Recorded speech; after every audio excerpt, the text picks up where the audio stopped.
1998 දී ඇමරිකාව ඉන්ටර්නෙට් ෆොරම්ස් වලට අමුතුම ආකාරයේ ෆොරම්ස් වගේක් ආවා. ඒක ආවේ ජෝන් ටිටර් කියන account එකේ. ඒ account එකේ සඳහන් කරලා තියෙන පරිදි ඒ පුද්ගලයා පැමිණ සිටින්නේ 2036 වර්ෂයේ ඉඳලා. ඉතින් 1998 2001 කාලයේදී ලෝකෙම ප්‍රචලිත වුණ දෙයක් තමයි මේ ජෝන් ටිටර් මිස්ට්‍රි කියන එක. ඉතින් මේ ජෝන් ටිටර් මිස්ට්‍රියේ ජෝන් ටිටර් කියලා තියෙන්නේ තමන් ආවේ 2036. එයා ඇමරිකාවේ ස්පෙෂල් ඒජන්ට් කෙනෙක්.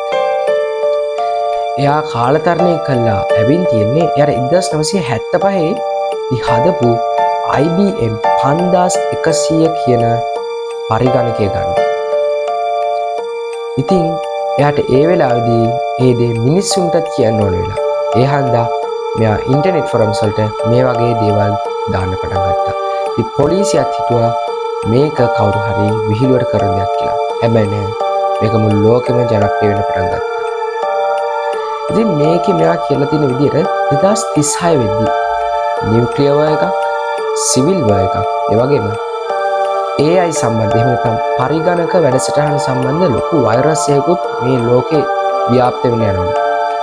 ඉතින් මේ පරිගණක වැඩසටහන වෛරස් එක නවත්තන්න තමයි මෙයාට කම්පියුටර් එක ඕන වෙලා තිබිලා තියෙන්නේ. ඉතින් ඒ වගේ මෙයා මේ ෆොරම්ස් වල එයා ආපු ටයිම් මැෂින් එකේ නැත්නම් කාලතරණ යන්ත්‍රයේ ඩයග්‍රෑම්ස් පවා දාලා තියෙනවා. ඉතින් 2001 මාර්තු වලින් පස්සේ මෙයාගෙන් ආපහු මේ ලෝකෙට කිසිම ෆොරම් එකක් ඇවිල්ලා නැහැ. ඒ හන්දා ඒක John ටිටර් mystery The Unsolved Mystery කියලා නම් කළා.